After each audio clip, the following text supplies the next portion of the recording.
Bold, brave, determined. We're shaking it up with some motivation and inspiration this morning. Here to talk to us about EQ, or emotional intelligence, is Christi Hester from Stout Magazine and Shaku Sell Va Kumar, founder and CEO at ActivaTeen.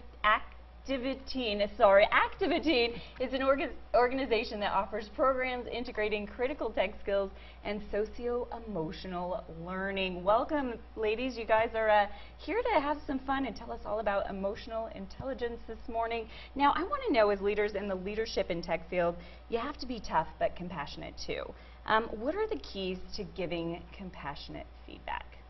Well, we recently learned from one of the masters, Ariana Huffington, and according to her, it's paramount to be able to do that. And it's basically starting from a level of being present with yourself and meeting the person where they are. Okay, fantastic. Now, how important is EQ really as a life skill, or at work, or in your home life? It's really important because, you know, before they used to call it soft skills. They don't call it soft skills anymore. These are critical skills that help you succeed in the workplace. And I work with teenagers, and one of the things we're seeing is, with so much digital information coming through, teenagers feel more and more isolated. In fact, we're more socially connected than ever, but that doesn't prevent that sense of isolation. So developing things like self-awareness, self-management, relationship skills, these are all critical for all of us. And what are some ways that you suggest that we can develop those skills a little bit further? Well, I know that schools are starting to pay more attention to socio-emotional learning. And as far as we're concerned, I think listening is a really important skill. And we're so busy talking that we don't know how to listen well anymore.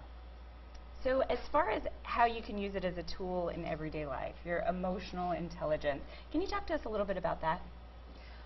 Yes. So basically, what we found is that most leaders who subscribe to using this in the workplace really encourage their whole team to just kind of reframe a situation. When they come upon them, just to take a moment and pause and make sure, first of all, that you're present. And I believe Ariana Huffington says if you're at all tired or grumpy, just to postpone the feedback.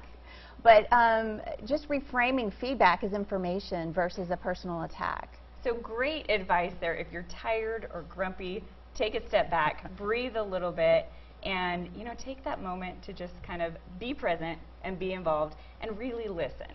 Now, one more thing before we go. I know there's so much pressure on teens, really, with social media, with being #1, with getting all the likes. Is there anything that you could say to parents right now to just get them, out of that kind of mindset and a little bit more into the present? Absolutely. We see there's so much more ambiguity in our world. For teenagers and parents especially, acceptance. Accept your child and accept the gifts that they bring into the picture. Do not mold them into who you believe should be perfect, and definitely don't make them feel that looking good on the selfie is the most important thing that you can do. Great advice. Shaku, thank you so much. Christi, thank you for being here. Now, for leadership inspiration and stories of the bold, brave, and determined, sign up for their weekly #FridayFuel at stoutmagazine.com. You can also follow along on social media at Stout Magazine.